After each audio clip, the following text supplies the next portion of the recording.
Hello everyone, welcome to my channel. আশা করছি সবাই ভালো আছেন। নতুন একটি ভিডিও নিয়ে আপনাদের সামনে হাজির হয়েছি। আমরা এখন আছি কক্সবাজারে। আজকে তৃতীয় দিন। গত 2 দিন আমরা যা যা মজা করেছি তার ভিডিও অলরেডি আমার চ্যানেলে দেওয়া আছে। আজকে আমাদের প্রোগ্রাম হচ্ছে টেকনাফ জিরো পয়েন্টে যাওয়া।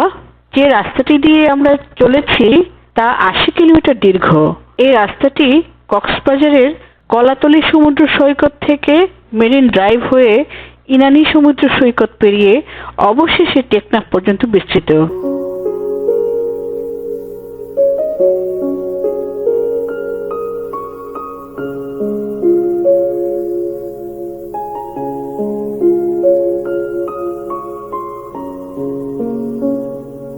আমরা এখন চলেছি মেরিন ড্রাইভ দিয়ে। রাস্তার পাশে আছে অনেক সুন্দর সুন্দর ছোট ছোট রেস্টুরেন্ট।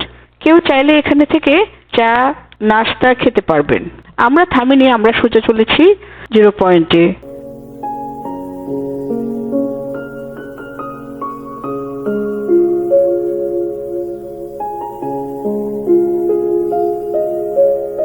এরকম ছাদ খোলা গাড়িগুলোকে এখানে বলে চাঁদের গাড়ি।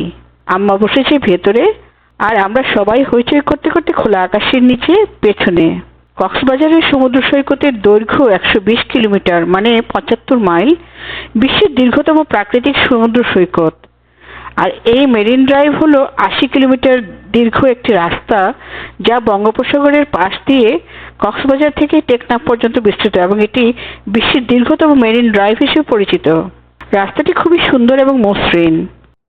দাঁড়িয়ে দাঁড়িয়ে যাওয়াটা বাচ্চারা খুব এনজয় করছে।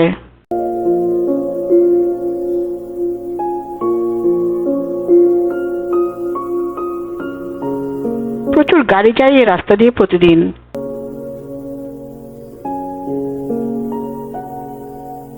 রাস্তার পাশে আছে শিমুল গাছ, তাতে ফুলে ফুলে ভর্তি।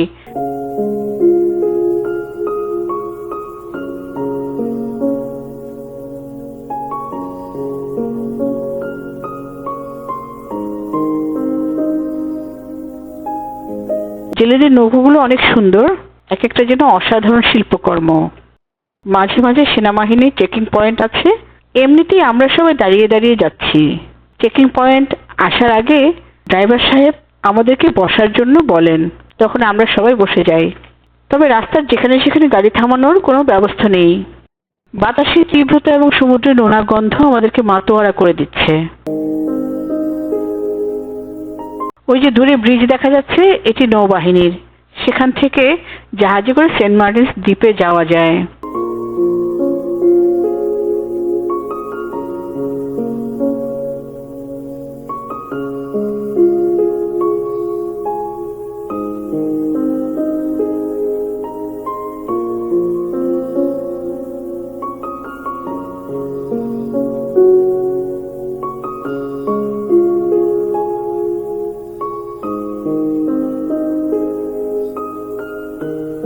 এখানে অনেক টুরিস্ট দেখা যাচ্ছে সমুদ্রে নেমেছে। এটি হচ্ছে ইনানি বিচ।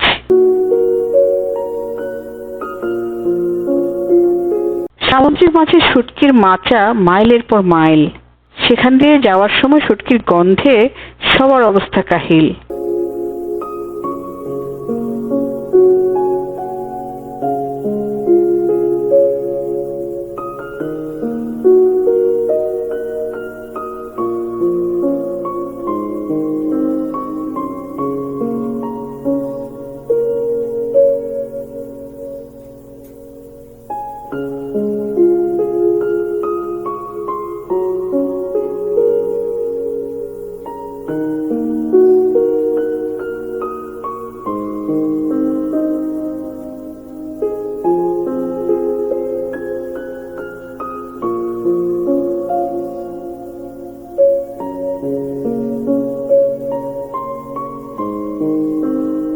এগুলো হচ্ছে লবণ শুকানোর মাঠ। মাঠের পর মাঠ তারা পানি জমিয়ে রাখে। সূর্যের তাপে পানি শুকিয়ে গেলে লবণ পড়ে থাকে, পরে সেগুলোকে রিফাইন করা হয়।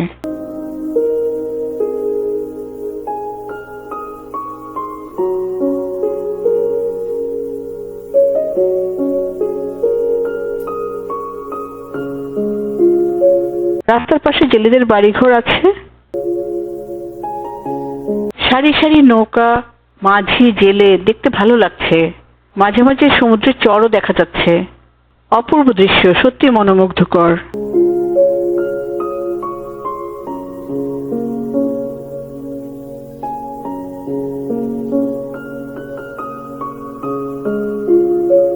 একদিকে নীল আকাশের নিচে আছড়ে পড়া অসংখ্য ঢেউয়ের সমুদ্র, আর অন্যদিকে সবুজ পাহাড়। মাইন্ড ব্লোয়িং, অসাধারণ এক সমন্বয়। অপূর্ব দৃশ্য, সত্যি মনোমুগ্ধকর চারদিক।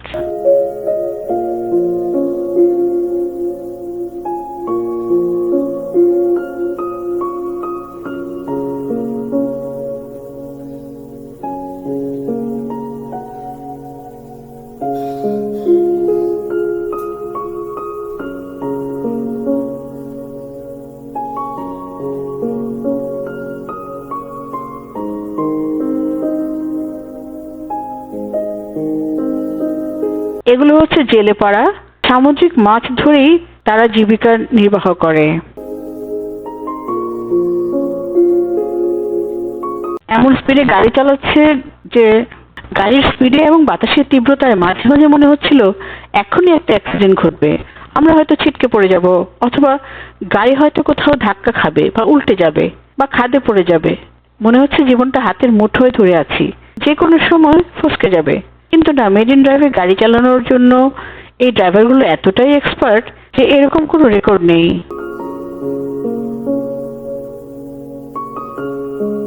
জেলেরা নৌকা নামাচ্ছে, মাছ ধরতে যাবে।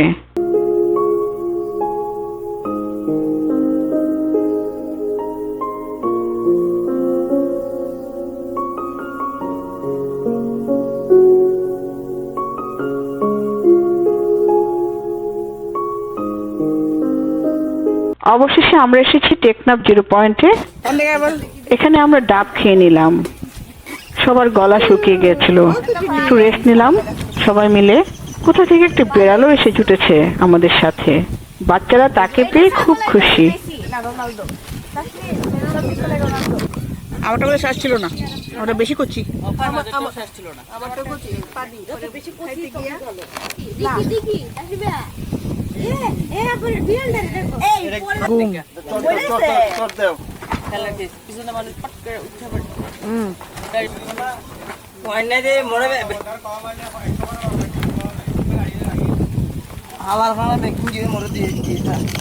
এখন আমরা এসেছি সাবরাং ট্যুরিজম পার্কে ছবি তোলার জন্য। চমৎকার স্পট।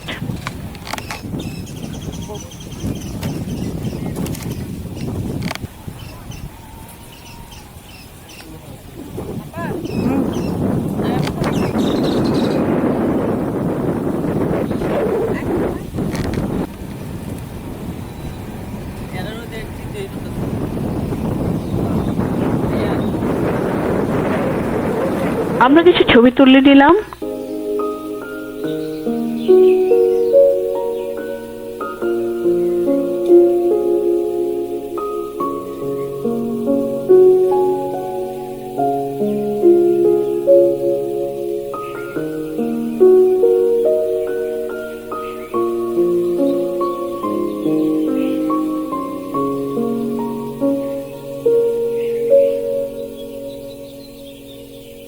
এই সেই আমাদের চাঁদের গাড়ি ল্যান্ড ক্রুজার। আমাদের মিশন শেষ হলো, আমরা এখন ফিরে চলেছি কক্সবাজারের উদ্দেশ্যে।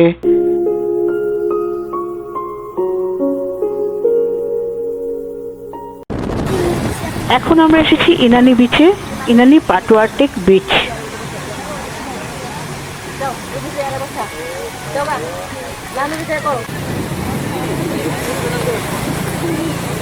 এই বিচের বালির উপর ছোট ছোট ঝিনুকে ভর্তি, দারুণ লাগলো। গত 2 দিন সমুদ্রে এত বেশি ঝাপাঝাপি করেছি যে এখানে আর নামার আগ্রহ হলো না কারো। না না লাগবে না।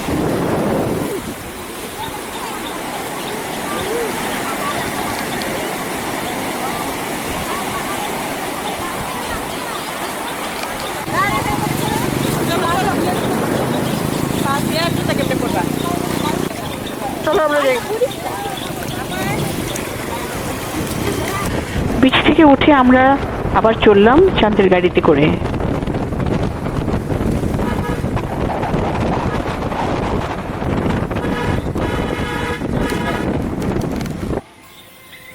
দুপুর হয়ে গেছে, আমরা এখন এসেছি লাবেলা রিসোর্টে। এখানে আমরা লাঞ্চ করব।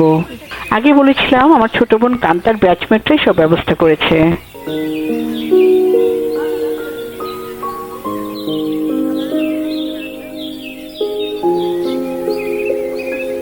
রিসোর্টের বাইরের পরিবেশ এত সুন্দর যে বলার মতো নয়।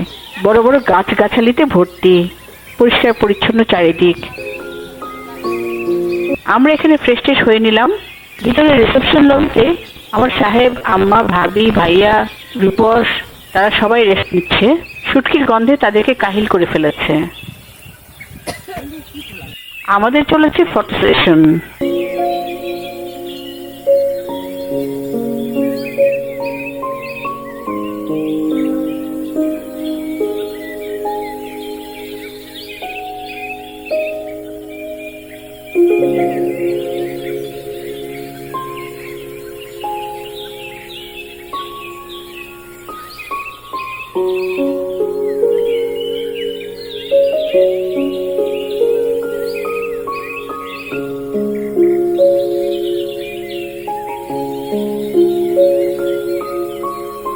ভাবি এবং রূপসও এসে আমাদের সাথে যোগ দিয়েছে।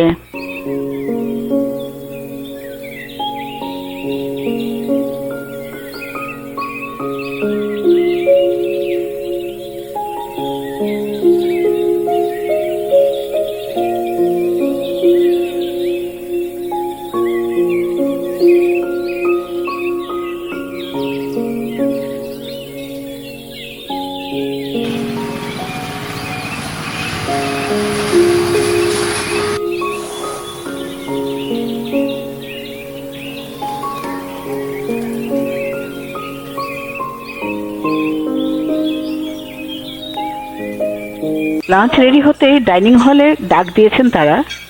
অনেক খাবারের আয়োজন ছিল। আমরা খাওয়া দাওয়া করলাম। আমার সাহেব তেমন কিছু খেতে পারলো না, শুটকির গন্ধে তার শরীর খারাপ লাগছে। ডাইনিং হল থেকে অনেক দূর পর্যন্ত দেখা যায় প্রচুর ফল ফুলের গাছ চারিদিকে।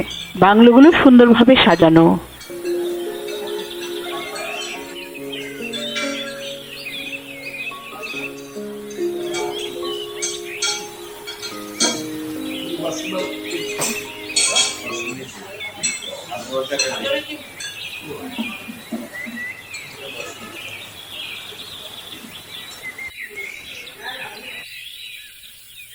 রিসেপশনে যারা ছিলেন তারা খুব ভদ্র এবং নম্র। যতটুকু দেখেছি আমাদের ভালোই লেগেছে। ইচ্ছে করলে আপনারা খুব সহজেই এখানে আসতে পারবেন।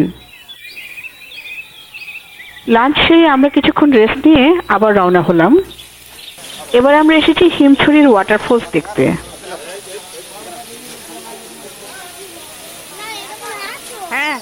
এখানে অনেক টুরিস্ট এসেছে এই ফলস দেখতে। সবাই ছবি তুলতে ব্যস্ত। আমরাও ছবি তুলে নিলাম। উঁচু পাহাড় বেয়ে ঝর্ণা নেমেছে, চিকন পানির ধারা, দেখতে খারাপ লাগছে না।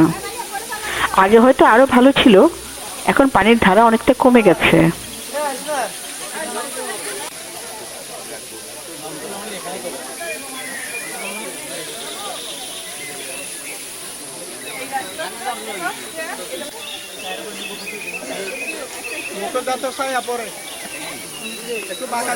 এখানে অনেক পাখিও আছে। ছবি তোলার পর্ব শেষ করে আমরা আশেপাশে একটু ঘুরে দেখলাম। পাহাড়ি এলাকা, সবুজ বনভূমি, দেখতে অসাধারণ লেগেছে। আমাদের দেখা শেষ করে আমরা আবার ফিরে চলেছি কক্সবাজারের হোটেলে। আগামীকাল আমাদের কক্সবাজারের হোটেল ছেড়ে দিতে হবে। আমাদের 3 দিনের কক্সবাজার ট্যুর শেষ হবে। আমাদের পরবর্তী ডেস্টিনেশন চিটাগাং। সন্ধ্যার পরপরই আমরা চলে এসেছি হোটেলে। আমার চাচাতো ভাই সোপান, তার ওয়াইফ মুক্তা এবং 2 কন্যা সহ এসেছে আমাদের সাথে দেখা করতে। তাদেরকে নিয়ে আমরা হোটেলের উপরতলার রেস্টুরেন্টে ডিনার করলাম। চমৎকার হইচই করে কাটালাম সন্ধ্যাবেলাটা। আগামীকাল সকাল 9টায় গাড়ি আসবে আমাদেরকে নিয়ে যেতে। সকালবেলা হোটেলের মালিক আওলাদ ভাইয়ের সাথে চলছে আমাদের ছবি তোলা পর্ব। তারপর বিদায় নিয়ে আমরা চলেছি আমাদের নেক্সট ডেস্টিনেশন চিটাগংয়ে। শীঘ্রই আসছি সেই ভিডিও নিয়ে। সে পর্যন্ত সবাই ভালো থাকবেন, সুস্থ থাকবেন। বাই।